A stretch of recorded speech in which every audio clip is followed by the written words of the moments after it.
Welcome, everyone, to this week's new episode of Project Tech Gaming. If you're new to the show, we talk about tech, gaming, and everything in between. I'm joined by host Kelvin Rolone. How you doing today, man? What's going on, buddy? How you doing? I'm doing all right. Tell me what you've been up to. What did we do last weekend? We hung out, actually, for a little bit. We didn't do anything major. We just kind of hung out and talked about the podcast, basically. But I had to... I had to do a little bit of a Death Stranding tactic there. I had to actually deliver something to you. What did you deliver to me? What was that special your PS5, thing? PS5. I'm finally in the club, man. How did it feel to hold the PS5? Like right out, like from the get? I feel like it being in my car, I felt like someone's going to steal it any second. That's how I felt when I had it in my trunk. I was like, all right, I need to put this in the trunk. I'm not going to put it in the back of my seat because otherwise someone's going to see it and they just try to like steal it from me. Well, that's exactly what like I had in the back of my seat. I'm like, I was in the car the whole time, but still, you were driving home. But yeah, it was, I set it up this past week and it's been fantastic. Give me the rundown. What are the feels right now about the PS5? What's your first impressions? One, it felt polished. Okay. As far as like the actual system, when I took it out of the box, I'm like, this thing's freaking hefty. Like, yeah, it's not like a console like that's come before. I feel like it's so crazy looking that it didn't even feel like a console. It felt kind of weird. Yeah. I gotcha. But yeah, so I set it up. I like the way they did like the intro, not the intro, but like the setup. It was super easy to do. It felt very Sony, like it wasn't like anything crazy. First game I actually tried was Astro's Playroom. And how was it? Tell me. It's fun. It was great. It's very fun, right? It's a cool game. It's a cool. I like that it kind of like showed you like all the PlayStation relics and stuff like that, and it showed you how to use the DualSense, how to get. But the DualSense, I got to give it credit. Yeah. It's revolutionary in the sense like the whole like speaker being in the controller was really cool, and I like. So you see what I was talking about, right? With like just like the haptic feedback, and then not only that, but like you feel a sense of like weight to it, right? Like more so than what you would have normally felt with the PS4, like analog. That feels kind of lighter in a sense, but this one, like the DualSense, feels hefty. Like it's definitely a better controller. 100%, much better controller. One thing that I will note, because we got to get to the topics here, but was the triggers. So there's this part in Astro's Playroom where you go into like a suit, a robot suit, and you're like a frog, right? You like have to use like this, and the only way you move is by jumping, but you have a spring, and you can feel the tension of the spring when you're holding the triggers down. Yeah, and as the longer you hold it, you feel more tension. And I thought that was really cool. Dude, even when you're walking in the sand, or even when you're running around in that game, the tapping of the feet. You hear the hear it, but you also feel it, like the little tapping. If you play Control on PS5, that's all you're hearing. That's all you're feeling. Every time she's running and stepping on a different platform, whether it's metal, wood, like you feel that difference in texture, which is cool. Oh, it was really cool too when I was like ice skating, like when my character was like ice skating, you feel like the sliding on you on the or the gliding on the ice. It was super cool. So I would say that was like the number one thing that got me was the controller was much different, and I wasn't expecting it to be that cool. Yeah, I rave about the controller. It's great. It's fantastic, and it has a better battery life. Everything all around, it's just a great controller. And I'm just having a blast with my PS5. So I'm glad you finally got it. You finally got to actually hold it in your hands and actually try a few games out. Anything else you've been trying besides Astro? I downloaded God of War again. Just to try it out, just to see how it looked on the higher frames. Sure. And like I said, it looked good. It looked great. I felt like I personally, I didn't play that game in so long that I didn't like notice as much. I don't remember it being like, but it looked great. It looked fantastic. So I guess that was, but yeah, I'm going to try and get Demon Souls. That's probably going to be my next game. And yeah, I'm glad I'm finally in the club. So question to anybody that's watching, is there any way to share games between PS5 owners? Let us know in the comments below. I don't know the answer to that. I know you asked me that before, but I'm not 100% sure. My buddy was telling me about it. He was texting me. He's like, we can share games, and he was trying to explain to me how to do it. So I'll have to hit him up and ask him how to do that. So, cool. But on to the topics here. We got a nice smooth one today. Topic one is going to be Nintendo and Xbox and Ubisoft. It's coming back to E3 for 2021. E3's back, baby. Let's go. Yep, and it's going to be an all digital event. So that we knew that was coming. Yeah. But topic two, while Game Pass gets better, PS Now gets Avengers. Topic three, LG quitting the smartphone business. Topic four, the Hummer Reborn, Hummer's new electric SUV. And topic five, abandon a cinematic survival sim, hits PS5 later this year. But before we get into those topics, Kelv, we're going to start off with the game of the week. In this segment, the co-host picks a game they want to try out. It could be a game they've been playing, a game they've never tried before, and basically gives us our impressions of the game. Kelv, what did you play this week? I really wanted to like this game, man. I really did. So I played SpiritFarer. It's developed by Thunder Lotus Games. Okay. And it came out actually last year of August 18th last year. Okay. So basically this game is a 2D side-scrolling action game similar to the likes of Animal Crossing or I would like to say like the Ori and the Will of the Wisp, mostly because of the 2D platforming part of it. And Animal Crossing because of the looting and the scavenging, the crafting type of like gameplay that this game has. Now, it's not to say I don't necessarily enjoy that type of game, that type of genre. Okay. For some reason, this one just didn't hit for me. I don't know what it was. I think it's just I wasn't in that type of mindset to kind of play that type of game. I think I had my share with Animal Crossing already, and I kind of like, I picked up Animal Crossing just like you did for whatever weeks or so, and then I kind of like put it to the side, and then this kind of has that same feel to it, and I just wasn't ready to go and dive back into that. So what made you want to try out this game? I think what really what made me gravitate towards this game was just the fact that I like the art style. The art style is like that 2D side-scrolling kind of S to it, and it has the cartoony look to it, which I enjoy a lot. Again, Ori and the Will of the Wisp has that like nice, beautiful like art style to it, and this one kind of has that similar, more cartoony look to it. But the animations, along with the cartoony style, just kind of made me want to try it out and see what it's all about. But unfortunately, it's just, I mean, don't get me wrong. Like, this game isn't bad by any means. It doesn't do it for me. Okay. And I'm sure people of that type of genre that love that type of gameplay love this game. I mean, this game had great reviews. It got like a 9 on IGN. Like, it did fairly well for itself. So tell me about this game as far as like what your character does. What do you do? What's the story of the game? So basically, you're this girl who's trying to. Surprisingly, this game has a lot to do with death, and you're going to become this SpiritFarer, right? Who just kind of you deal with spirits, and you try to like kind of send spirits along the way. Okay.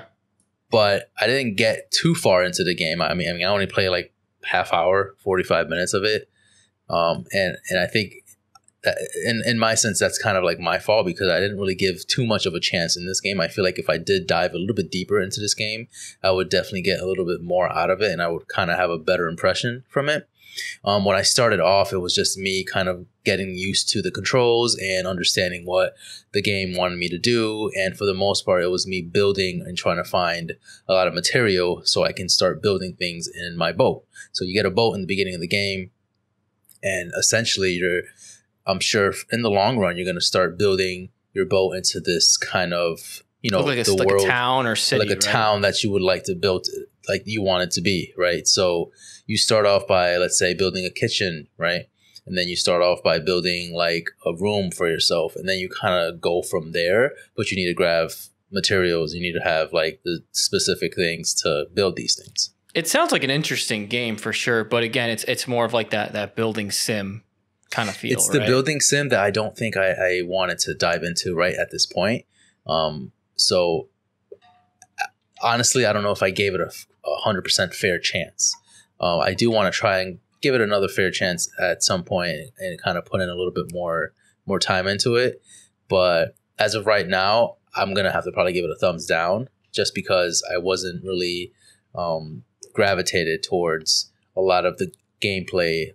Art style for sure, but the gameplay just wasn't. Wait, do you want to like go back and play it? Did you get bored with it? Where you're just like, this isn't like for me? For starters, it was weird, and this is probably my own fault. When I first started the game, there was, I think you had to hit X to, I think it was X or B to kind of progress through the game and kind of pass through the conversations, and I was hitting A for the longest. I'm like, why is it not moving? I can't do anything. And I don't know. It was just a weird kind of like thing. And maybe I'm just used to the PlayStation controller more, so that I'm just hitting X. So X is like at the bottom. Yeah. So I'm just like, this is weird. So that kind of threw me off. And obviously that wasn't like my main reason or anything like that. But it was just the fact that I wasn't moved real quick along to the game. When I did the game of the week for last week, the Zodiac Age, Final Fantasy 12, that same exact thing you were talking about, the buttons, how it was like A and X were mixed up. It was the same thing on Zodiac Age. It was like A and B were switched. Right, and it throws you off. It throws you off. Yeah, exactly. Like, wait, and I'm just like, what the hell? So if you watch the game of the week, check it out on YouTube right now. In the beginning, like the first 5 seconds of the game, of the video, I'm just like, what is going on? Like, why am I not moving? And it was just simply because I'm an idiot and I couldn't figure out how to proceed with the game. But it just, I don't know. I'm going to give this game another try at some point. I don't want to like bash it. I'm not trying to bash this game at all. I know it has an audience and I know it does well. Like whatever it does well. But for me, it just wasn't doing it for me. So we're giving it a thumbs down? I'm giving it a thumbs down. Okay. Last question is there anything you can compare it to right away? I know you said Animal Crossing, but there's anything else like it?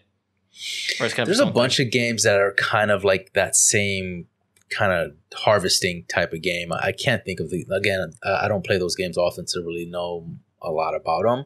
I don't know if you know of any harvesting type of games. I know that there's like a I can't Harvest think of Moon. Games. Harvest Moon, yeah. Yeah. But there's just a lot of games that are kind of like in that same genre that kind of have that same feeling of this game. Yeah, like Dark Cloud 2, but like the part when you're building, not when you're actually right. Like, and I would say a little bit more in depth than Dark Cloud 2. But yeah, for sure. Dark Cloud 2 was phenomenal. I love that game. Yeah. Shout awesome out to Dark Cloud. Well, but yeah, it's unfortunate. I really wanted to like this game and because I thought it was going to be something kind of like completely different than when I tried it out. I was like, all right, I'm going to like start fighting and start like hacking and slashing or something like that. But this wasn't what I wanted to do.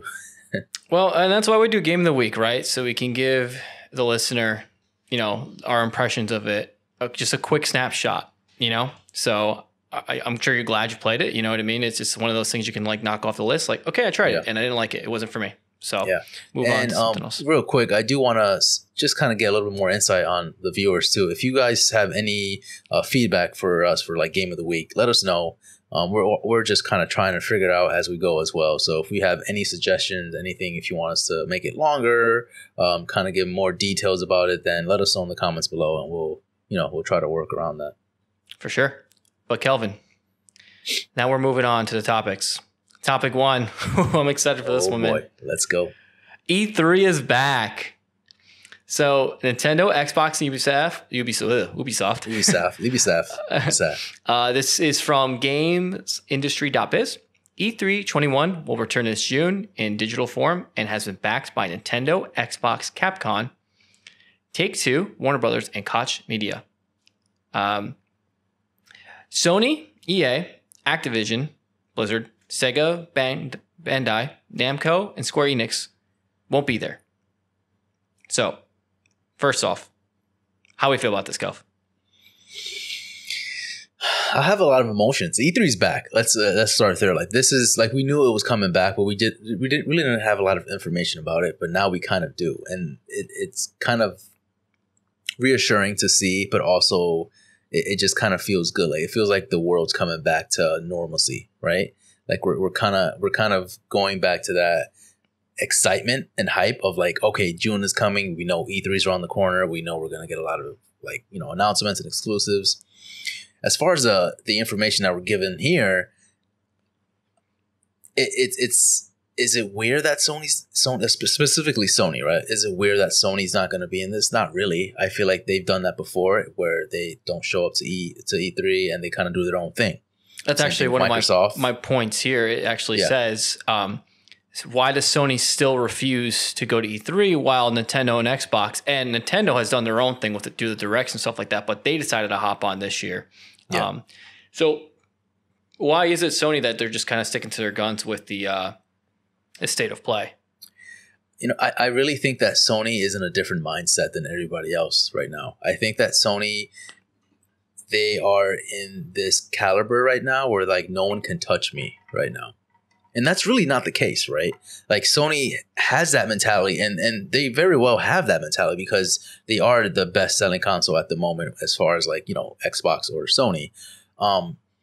But they don't need to do this because why would they? They can make their own, they can make their own like, you know, state of play type of thing and right around E3 and then not spend as much money. We've had this conversation before where they don't have to be a part of E3 and spend all that money to, you know, to have a slot just to kind of get that attention from the audience. Now, Microsoft, on the other hand, although they're doing phenomenal right now when it comes to, you know, you name it, like they're doing everything like by the book and they're doing great, right? They have Bethesda, Game Pass is amazing. Like, they're doing all these great things. They're still, at the end of the day, trying to get the viewers and the audience, customers, they're trying to kind of be on their good side, right? Because they kind of messed up in the beginning of last generation, and they were still till this day trying to make up for it. So I think this looks very good for them, right? Into everybody's eyes, like, hey, we're part of E3, like, we're just trying to, you know, work together as a team, as a whole, you know, cohesive, like, you know, gaming, you know, whatever you want to call it. So, you know, we're a part of this now. It's just that's my mentality. That's what I'm trying to think. I think that Microsoft is just trying to be in that same ecosystem that, you know, we're the good guys. We're here to like show you that, you know, we're a part of this this team. So Nintendo is going to be now. Do you think Nintendo is going to be back in direct form, like in Nintendo Direct, or you think it's going to be like they're going to be? It's like E3 Nintendo, because before it was. No, I think they'll still have that direct form, to be honest. Direct form? Okay. Yeah.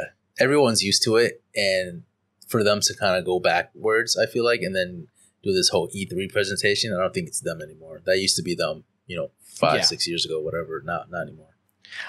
Kind of interesting that EA won't be there. Not that like I'm not. It doesn't really bother me because I've never been a huge EA kind of a fan. Right. You know what I mean? Yeah. So I'm not crazy. So Activision Blizzard's not going to be there. So that, you know, I don't think we're going to see Call of Duty, you know, right. We might, but they're just specifically not going to be there. Square Enix is my big one. I'm like, that's where that Square Enix is in it. Yeah. But I think they got their hands full with Final Fantasy 16 right now. So I don't think they have a lot to show, but definitely exciting stuff.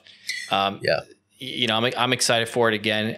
Again, it happens in mid-June. I don't have the exact dates on me, but it's I think it's like the 16th and on 3 days then. Something like that. In case you guys haven't known, but E3 has been around for over 2 decades. So it's a long time that we've had E3 for. Last question about this topic, Kelv. Sure. Do you think Nintendo is going to show their Switch Pro here? Yeah. I actually do. I think so too. I think they will. I'm hoping, right? Because my Switch is kind of like in the corner right over there, and it hasn't been doing too much right now. Not because I don't want to play with it or I don't have any games for it. I don't know. I usually use it just to kind of in dock mode, I don't like taking it out of the dock and stuff. I don't know. I think it's your Super Smash Brothers machine is what it is. Exactly. That's all. But to get a souped up Switch, like a Switch Pro, like I'm all for it. So I'm hoping they do that, at this year's E3. So that way we can probably have it released by the end of the year or something like that. We'll see. Yeah. Again, that'll be in June. So I'm excited. So it takes place June 12th through the 15th is when it'll be there. So what days does that fall on? I'm not sure. I don't look at the calendar right now. All right. Well, let me see. Because that can determine June 12th. So June 12th is Saturday to the 15th. That's a Tuesday. Excuse me, that's a Tuesday. All right, so yeah. We'll be able to stream it. We'll definitely stream it. Put a video up for that. So that's awesome. Cool. Yep. I'm excited. I think this is great. Sure, there's some key players missing from here, but I think if for E3 to stay like viable in this kind of ever growing like landscape, they need to have the big boys, Nintendo, Xbox, whoever they can manage to find, but also they need to throw in there some of like that Jeff Keighley, like, Summer Game Fest type of thing that he's working on, where he's like kind of throwing some of those indies out there and kind of like giving those announcements. I think that would help kind of build that portfolio for E3 as well. Yeah. I mean, and the fact that this is online and everyone can attend. My question to you is though, this is, although it's E3, it's kind of back. It's not really in the same platform, in the same form as it was prior years, right? We're experiencing E3 from our homes this time, which we've always done, but like now everybody's doing that, right? So I don't how hype is it going to be? You know what I mean? Like, it's still pretty hype. I mean, anytime there's just an announcement in general, I mean, again, hearing the audience go crazy and stuff like that. That's a big part that's missing. But you're still going to be hyped if they announce like Metal Gear Solid Remake or something. Like, you're still going to scream like a little girl. Yeah. Like the hype is still there for the games. It's just a lack of the audience being there and stuff like that. So and again, everyone's moving to this format, right? Like Nintendo did it years ago. Sony's now doing it and stuff. So I don't think it's going to be a crazy change. The only big change is going to be for the people that obviously are in the industry and go there and stuff like that. So I'm excited. Let's move on to topic 2. So we're still in the Xbox Sony train right now. While Game Pass gets better, PS Now gets Avengers. All right, man. This is from an opinion piece on Kotaku. Outriders came to Day Pass day 1, right? And PS Now gets Avengers. So there's this huge disparity between Game Pass and PS Now, right? I'm just going to rattle off some information here about PS Now. PS Now started as a streaming / rental service. It wasn't good. It didn't pan out too well. I remember it from, I think it was in the PS4 era, right? I don't think it was on PS3.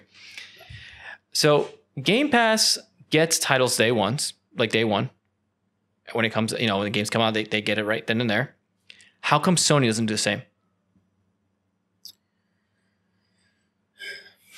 To be honest, I don't think they're not focused on that right now. I don't know. I think, again, it kind of goes back to Microsoft trying to be the better person at this point and trying to get the hearts of all the customers and all the gamers, as cliche and weird as that sounds. They want to be like the good guy in this, right? Sony, I don't know if they really feel like they need to do this at this point in time, up until they start noticing that Microsoft is taking viable customers from their fan base. I think Sony is dabbling with it, right, with the PlayStation Plus collection, trying to see how that looks for them. Which is great. Really, I actually that's how I downloaded God of War. I had God of War, but I just downloaded it from the collection because it was right there. And I really do think that is going to grow into something much bigger in the future. I think for now they're just kind of dipping their toes into that atmosphere, just kind of like how Microsoft did way back when they started Game Pass. And I think this is their way, Sony's way of like kind of trying to figure out what they can do to kind of compete in that same space. I think the PS collection is key. I think that's a big thing because if I can go somewhere where I can play all of the exclusive great PlayStation, the first party titles, right? Because that's mostly why people buy a PlayStation, right? Is because they want to experience those awesome games that Xbox doesn't, not really is, to say that Xbox first party titles are kind of lacking compared to Sony, they are, right? So right now, right now. Let's talk about that in like 5 years, 4 years from now, like when they have a library that's built up. We'll see. Exactly. So, Game Pass has 18 million subscribers, and PS Now only has 2 million. Right. So we knew that those numbers are. PS Now is just not even a thing compared to. I will say I never really played with PS Now, right? But the time that I did. I downloaded. Guess what game I downloaded? My very first game to try out PS Now. Just take a wild guess. Bloodborne? No. Warhawk. That's on PS Collection, by the way. Yeah. Warhawk. Ah, okay. Because I was like, oh, it's been a while. I haven't played this game. And it ran well. It ran super well. Okay. There were still a couple people playing that game, too, at the time. This was like 2 years ago, maybe a year and a half ago that I tried this out. So probably 2 years ago. The time that I've had with it worked well. It's I don't think it's a bad service. I just think Sony doesn't really sell it. It's like not a bad service, but when you compare it to Game Pass, it's a bad service. Oh, for sure, that's 100%. That's the whole thing. So, but if compared to what they first started off with, it's definitely improved. But it's just not in the same caliber as Game Pass at all. But I don't think it's bad. They definitely need to kind of tweak it and my thing is, why is PS Now not kind of in with like PlayStation Plus collection? Like why is it two separate things? They should be the same. It should be under one umbrella, kind of like how Game Pass is. Game Pass is like you get the subscription, you get Xbox Live Gold, you get everything for $15 a month. Yeah, right? So I don't understand that, but. Again, they need to figure some stuff out and just kind of hit the drawing boards again and just say what will make consumers happy when it comes to like what is Microsoft doing right, and then when they figure that out, they can start working on how PS Now and how PlayStation Plus collection can be one thing. So I'm going to bring up this point too. My question for you is: will this lead to Xbox overtaking Sony as a better platform? And the caveat here too is this reminds me of the 360 versus PS3 days, right? Because when you compare PS2 and Xbox, PS2 was a more successful console at that time. And when they were both coming out their consoles, PS3 was supposed to be like this big thing. Obviously, you knew PS2 was awesome and stuff like that, but it ended up switching where 360 became the power play because they were offering more options. Online was more robust. They had more games, that kind of stuff. So this reminds me a lot of that era where PS5 is like, we're the best. Like we don't need to change anything. And Xbox like, okay, we'll show you who's the best. Yeah, it's definitely reminiscing of that. I just think that for Xbox to overtake Sony, they can do so many things, but they need the games, and they're working on that right now, right? Oh yeah. So it's going to be a toe-to-toe thing. I mean, the whole fanboy, game like word thing, that's done and stuff like that. But I do think that Microsoft is in a very good spot. Sony is in a already better spot at the moment, but Microsoft is creeping up there, and I think that overall it's great for everybody, right? If Microsoft starts leading in sales, Sony's going to counteract, and they're going to do something better for Sony. The competition is very, very needed, right? The competition is going to be key, and it's always going to benefit the customers and the gamers. So overall, it's going to be better for both for anybody. You know what I mean? Well, we'll just have to see, what ends up happening. Especially again, that E3 thing is going to be key. We'll see what Microsoft shows. So. And that's a good point. Yeah, E3 is going to be huge for both of them because you can't expect Sony not to announce any type of like service or any state of play around that time. Like they have to show something. Oh yeah, they will. 100%. They will. It's just not going to be with E3, right? So they're both going to be part of that, that conversation around that time. So we just have to see who has the better conversations. 100%. So moving on. Topic 3. LG is quitting the smartphone business. This is from The Verge. Shout out to The Verge. LG said in a statement, the decision will enable the company to focus resources in growth areas such as electric vehicle,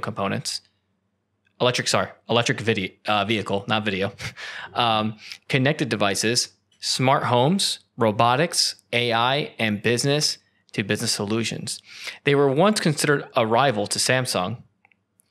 So what happened, Kelv? Why do you think they're done in the cell phone business? Just to give you an example of like some of the LG cell phones that we've, the cell phones. The mainstream hips and notable phones have been the G series, which are their smartphones. The Nexus series, those are gone now. The LG chocolate. Do you remember the chocolate? I had a chocolate. I had a chocolate too. I had a mint green chocolate. That was dope. The Voyager.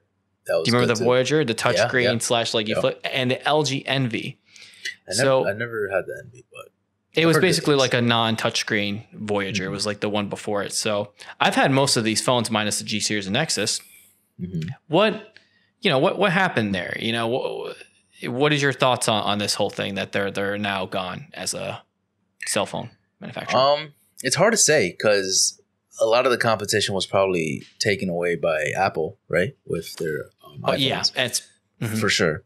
But for them to kind of remove themselves completely from the phone kind of ecosystem, I don't know what really caused that. It could have been numerous things. I haven't had one since the chocolate, so I'm not quite sure. But, well, they were reporting, I think, losses for over 5 years.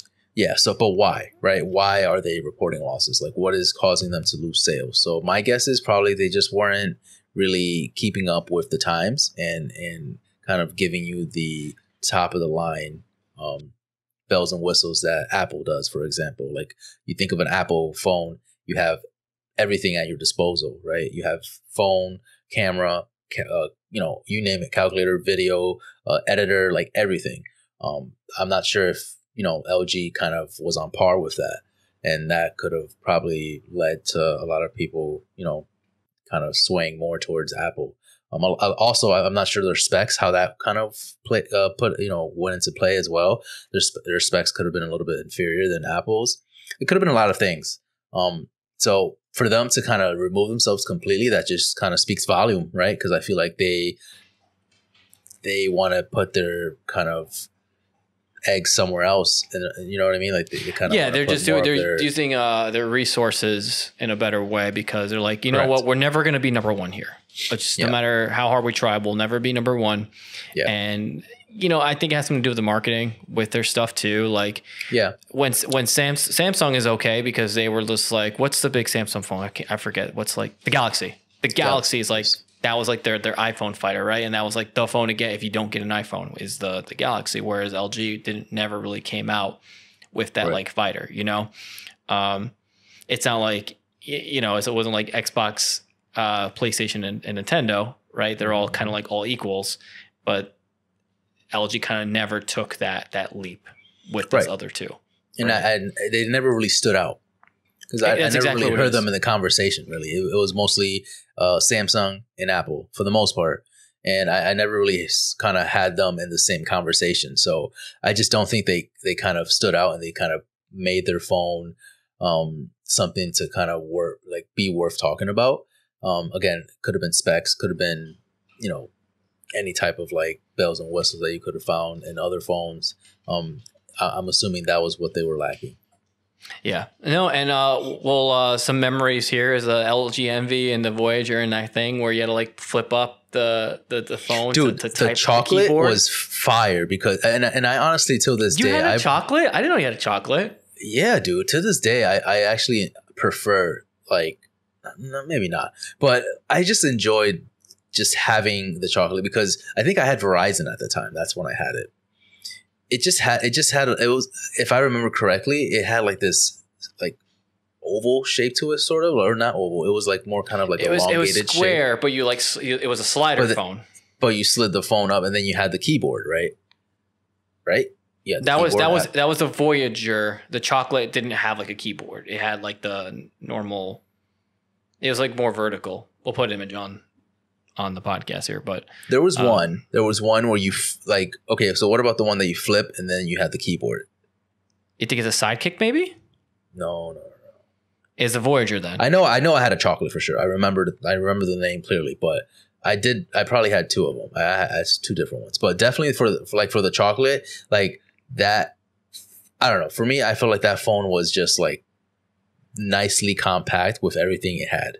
Like it was just like the perfect phone at the time when I was. Well, that's the thing is like I feel like they kind of lost their way with that. Like that's like the marketing there is like the chocolate. Like you're like, what? Yeah. That's a crazy name, but like it's attention grabbing. So, and also like now phones are literally the same thing. No phone is different. It's just a humongous screen, and you touch it. That's it. And it has like a couple like buttons here and there on the side, but that's it. And they none of the companies do anything to change and kind of stand out. So that's kind of like my gripe with like phones nowadays, where like there's nothing that kind of sets them apart from one another. Exactly, because everything's in there already. I wish they changed. Yeah, and I just wish they changed the format, the way it looks.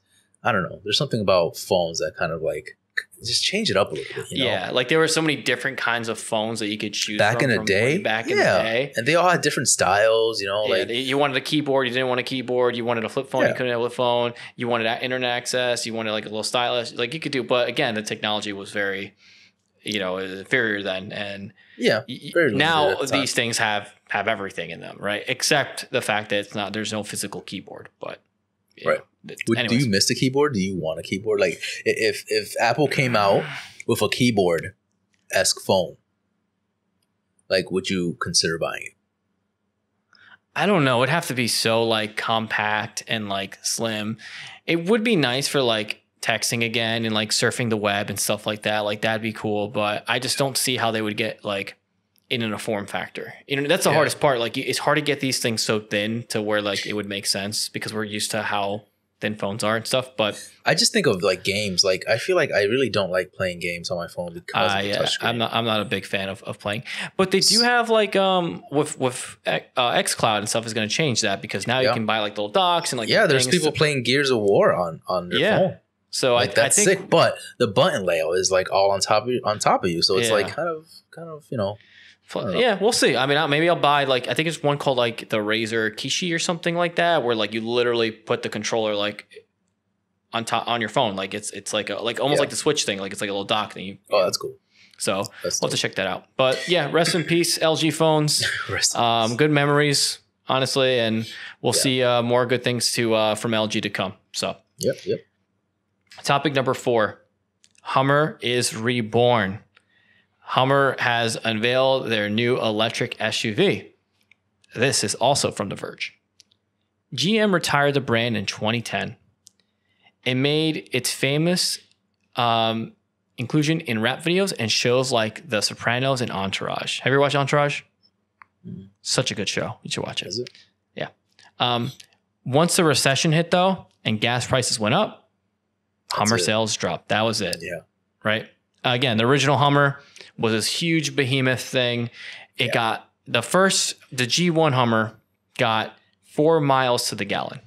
That's terrible. 4. I used to do valet parking. I drove a couple Hummers back in the day, and they're just massive in size. To park that bitch, it's insane.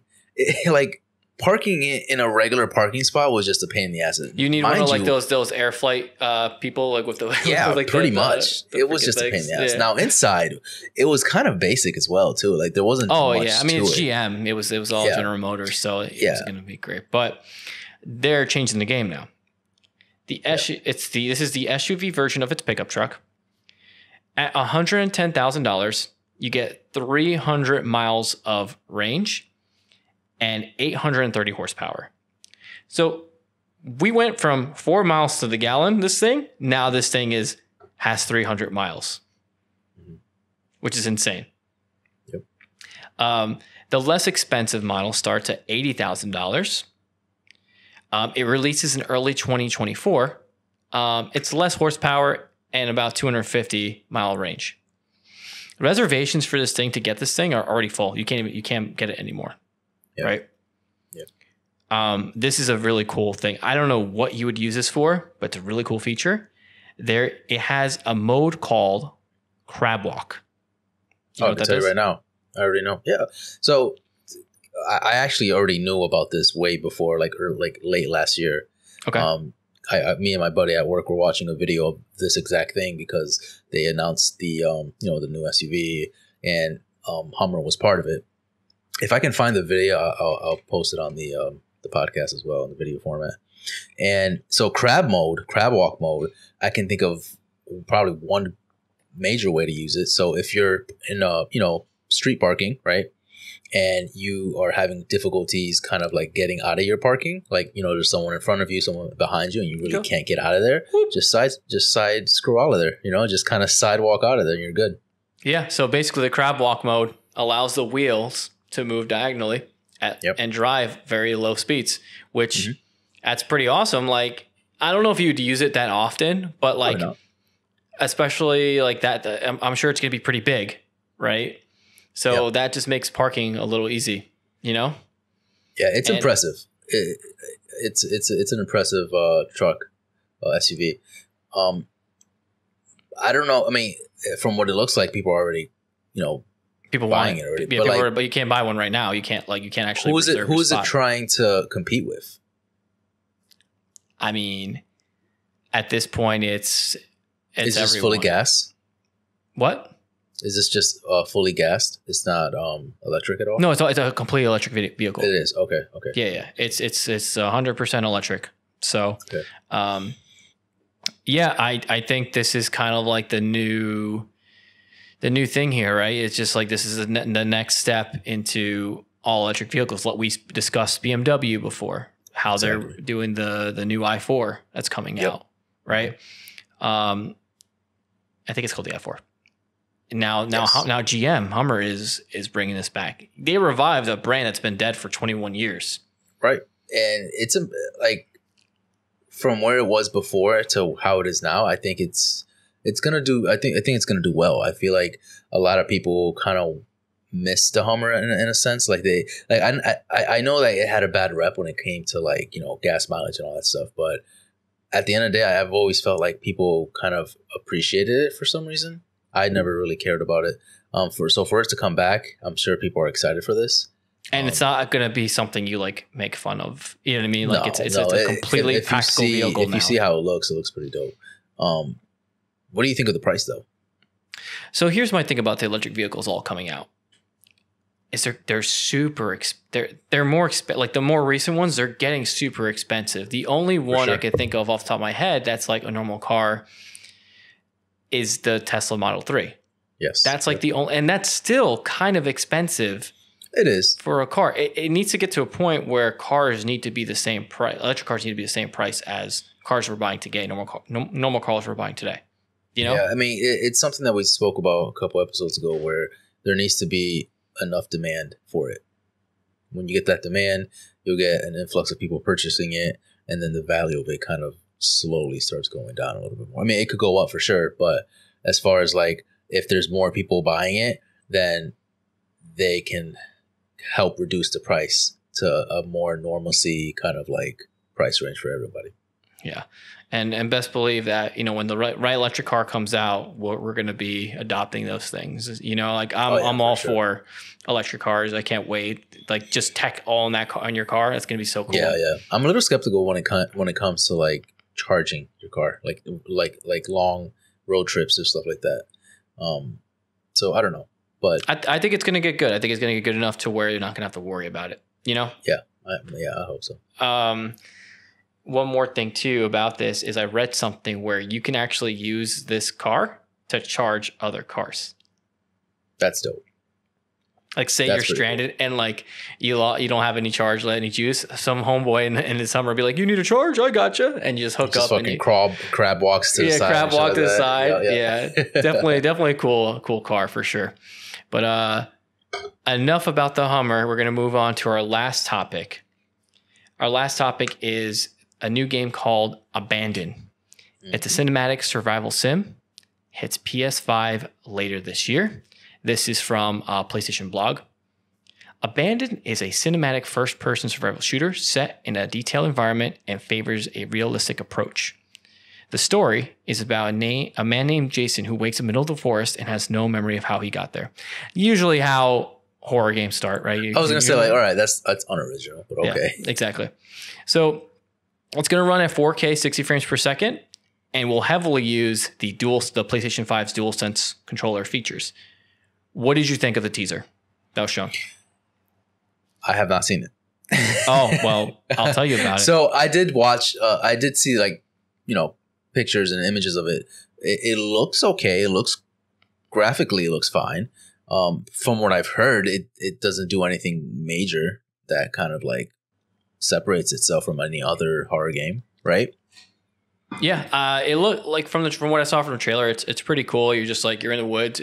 It's very creepy. It's like you're gonna be by yourself, and I think there's like a clan or not a town, but there's like a cult that like there's people that live around like there. Resident Evil-ish. Kind of something like that. And what's different about this game is that it's going to be very realistic is what they're going for, like the realistic approach where you probably have to eat. You probably have to like watch where you sleep and stuff like that. That's what I'm thinking for it to be like, I'd be dope if it was really like that, I hope so, but I don't think, I don't know. Who knows? We'll see. But I don't know if it's going to be like that simply because it's such a small studio making it right now.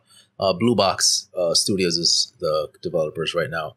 And to kind of piggyback to this, Rob, I don't know if you know, but there's been some rumors kind of circulating around that Kojima is somewhat involved in this game. So let me read to you something real quick. So basically Blue Box Studios basically came out because of these rumors saying that, listen, Kojima has no ties behind this game. Like, this is just us building this game. We have a small studio. And the reason why people think that is because of that trailer that you watched. It kind of has Kojima kind of feel to it from what everyone's saying. Again, I haven't seen it, but I don't know if you can speak to that. Yeah, I mean, a little bit. I wasn't anything crazy, but my thing about this game, it's that the fact that they're labeling as a survival shooter.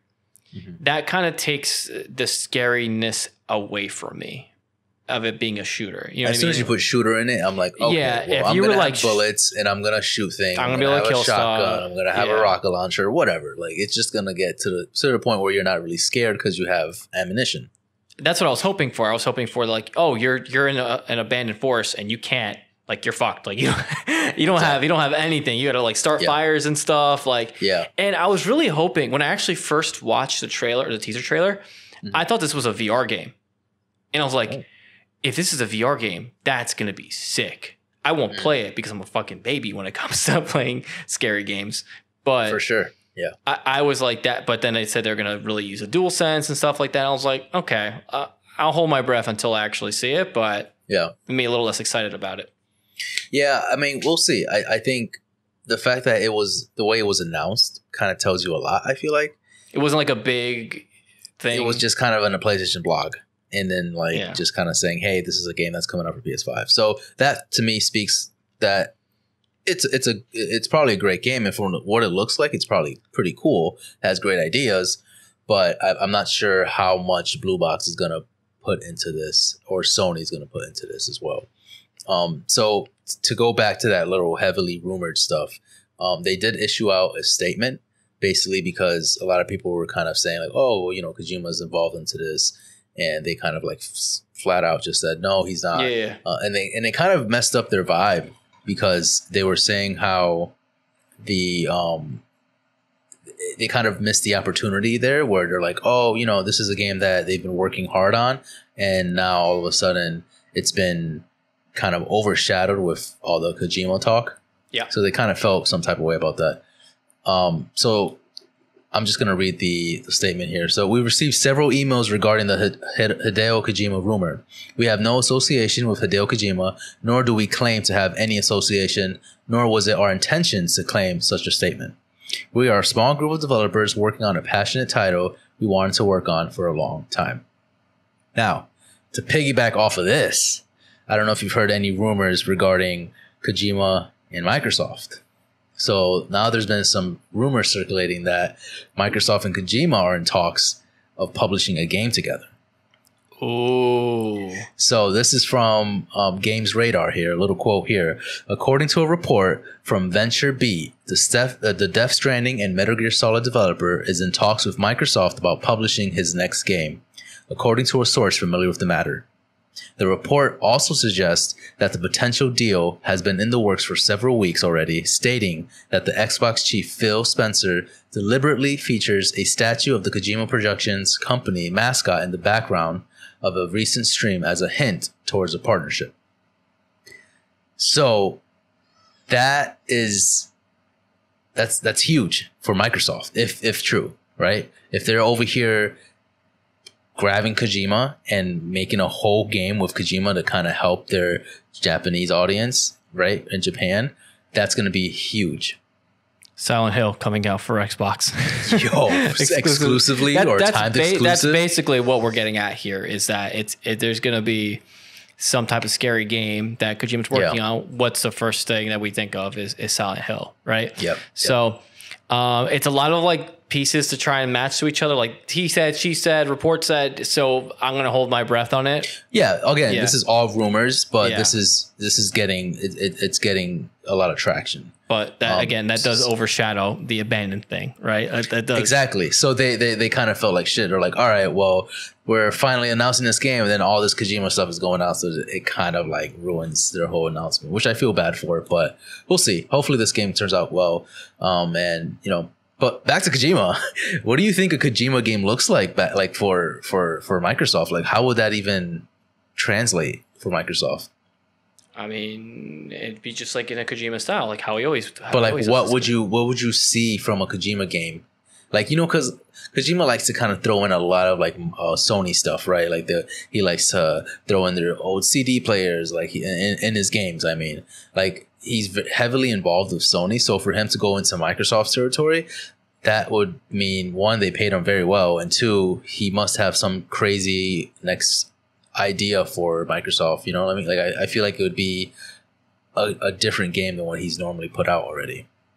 Well, I mean, like I said, it's all speculation. I have no idea what that man is thinking in his brain. Yeah, I don't think every game he comes out, like you got, again, for like the story of Metal Gear and stuff like that, you need literally a degree to understand all the things. So I'm gonna wait until this news actually surfaces and then give my opinions on it and stuff like that. But any Kojima game is going to be good. That man is a genius when it comes to video games. So whatever he's working on, I'm not worried. It's going to be good.